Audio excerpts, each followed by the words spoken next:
My guy, ese mujya muzirikana yuko ubu tubayeho ariko ubuntu bw'Imana? Ese ni kubera iki 60% mu rubyiruko rwa hano i Kigali kuki nta batajya bakunda kujya gusenga?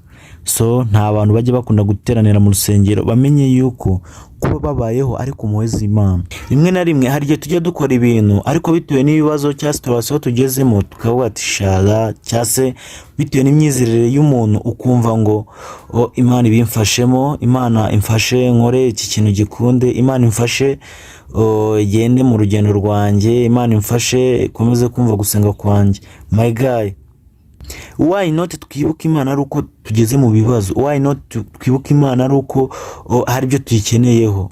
Ese ni kubera iki iyo tumaje gusubirwa cyase tumaje ibyo twayisabye byamaje gucamo ni gute tutayibuka cyase ngo tujye kwishimira mu rusengero nk'abandi?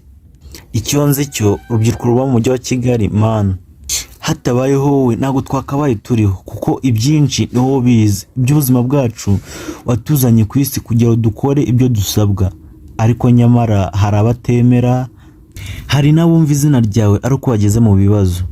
Muri make mu byo uzajya ukora byose jya uzirikana yuko uri kumwe n'Umuremyi, kandi ikindi nkuko uba uvuga ngo saa moya mba ngomba kuba nageze mu kazi, uba ugomba gufata n'umunsi umwe ukavuga ngo ngiye gusenga, ngiye kuramya Imana, ngiye gushimira Imana itumye ingera uwo ndiwe.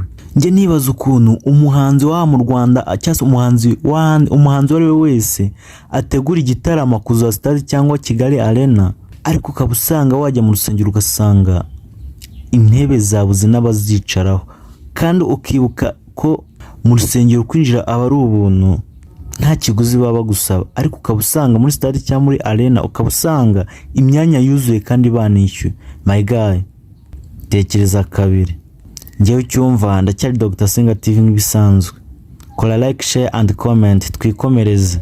Abo duhurira kuri YouTube ni Dr. Senga TV nk'ibisanzwe. Kora subscribe ukore kunzogera kugira ngo tujye duhora tugendana mw'ibi biganiro byanjye mora nkora.